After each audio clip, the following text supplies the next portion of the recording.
हजुर सर, यो पाटेनागी भन्ने चाहिँ एउटा पर्यटकीय स्थल पनि हो। यो इलाम नगरपालिका वार्ड नम्बर 3 मा पर्छ।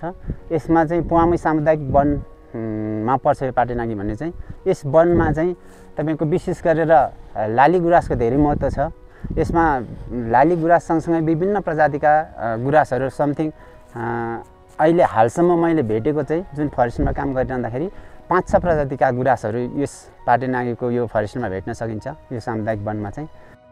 यो शोभा पहिले पनि हामी चाहिँ अब वन जङ्गलसँग हामी मानव स्वास्थ्यको लागि सम्बन्ध एकदम राम्रो छ।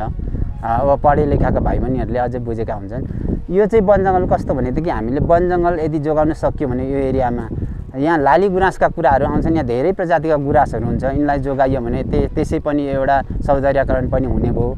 त्यस्तै गरेर यो बान्टेहरू चाहिँ यस ठाउँमा रोप्यो भने रेड पान्डाको वासस्थान हेबिटेटको लागि पनि राम्रो हुन्छ र एउटा पानीको स्रोत र एउटा भल पहिरो यो जुन भुछे हुन्छ यसको लागि पनि रोकथाम हुन्छ यो वन जङ्गल जोगाइयो भने।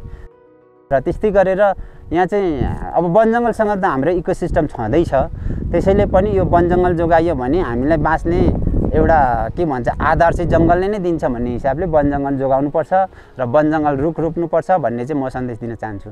यो एउटा खुल्ला नागी राख्यो भने यो खुल्ला नागीमा जस्तो यो एकदम खण्डीकरण भएको ठाउँ हो। यहाँ चाहिँ यो खुल्ला नागीबाट जुन यताबाट कनेक्टिभिटी भएर अरू रेड पान्डा अन्य जनावरहरू यही नागीले गर्दा चाहिँ कनेक्टिभिटी हुन नसकेको अवस्थामा अहिले रेड पान्डा नेटवर्क लगायत विभिन्न सङ्घ संस्थाले नगरपालिकाले चाहिँ यहाँ चाहिँ वृक्षारोपण गरेर एउटा वन बनाइसकेपछि चाहिँ यसको कनेक्टिभिटी चाहिँ सिधै भएर यो तल्लो एरियातिर र माथिल्लो एरियातिर भनौँ न जनावरहरू रेड पान्डा लगायत अन्य जनावरहरू आवत जावत गर्नु राम्रो हुन्छ। त्यसैले यो खुल्ला एरियामा चाहिँ वृक्षारोपण गर्नुपर्छ र सबैले यो वृक्षारोपणमा साथ सपोर्ट दिनुपर्छ भन्ने मेरो चाहिँ एउटा सन्देश हो सर।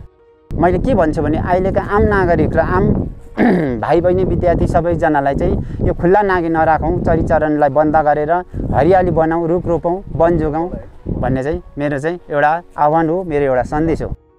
मैले चाहिँ के भन्न चाहेको भने यो खुल्ला नागीलाई चाहिँ सबैले आम नागरिक विद्यार्थी भाइ बहिनी बुद्धिजीवी सबैले खुल्ला नागीलाई नराखेर हामीलाई चरीचरणलाई बन्द गरेर वृक्षारोपण गरौँ, हरियाली बनाऊ, वन जोगाउँ, बारी पहिरो भुक्षेबाट जोगाउँ भन्ने चाहिँ मेरो सन्देश हो सबै आम नागरिक पब्लिकलाई।